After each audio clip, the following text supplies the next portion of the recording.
আজ কিন্তু বাড়িতে বিশাল আয়োজন, কারণ আজ হচ্ছে বাড়িতে শিবচর্চার পুজো রাখা হয়েছে। প্রথমেই দেখলে যে পায়েসটা বসানো হয়েছে, আর এইদিকে দেখো বাসন্তী পোলাওটা কিন্তু একদম অলমোস্ট রেডি হয়ে এসেছে। আজকে ভোগের প্রসাদে আছে বাসন্তী পোলাও, আলুর দম আর পায়েস। তো সব রান্না কিন্তু বরমশাই নিজের হাতেই করেছে, আমি শুধু কেটে বেটে সবকিছু জোগাড় করে দিয়েছি। তো এইদিকে দেখো বাসন্তী পোলাও আর পায়েসটাও কিন্তু একদম রেডি হয়ে গেছে। ওইদিকে শুধু আলুর দমটা হলেই ব্যাস কমপ্লিট। রান্না বান্নার কাজ মিটিয়ে কিন্তু ঘরদোর পরিষ্কার করার কাজে লেগে পড়েছি, কারণ এই রুমটাতেই পুজো হবে।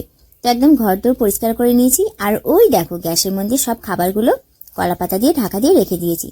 ভোলে বাবাকে সাজানোর দায়িত্ব নিয়েছে বর আর দেওর। তো অবশেষে ভোলে বাবা একদম রেডি হয়ে গেছে সাজুগুজু করে, আর আমিও একটা নতুন শাড়ি পরে রেডি হয়ে গেছি। পুজো শুরু হয়েছিল 3:15 নাগাদ, আর পুজো শেষ হয়েছিল 6:05। আরতি করেই পুজো সমাপ্তি করা হয়েছিল, আর সেই আরতিটা নিয়েই ঘরে বারান্দায় তুলসীতলায় দেখানো হয়েছিল। তারপরে সবাইকে প্রসাদ দেওয়া হয়েছিল। আর এই যে যেটা দেখছো মিছরি, বাদাম আর কিশমিশ, এটাই হলো ভোলে বাবার মেন প্রসাদ। তো সবাইকে প্রসাদ দেওয়ার আগে কিন্তু চা বিস্কুট খাওয়ানো হয়েছিল, তারপরে সবাইকে প্রসাদ দিয়ে বিদায় দেওয়া হয়েছিল।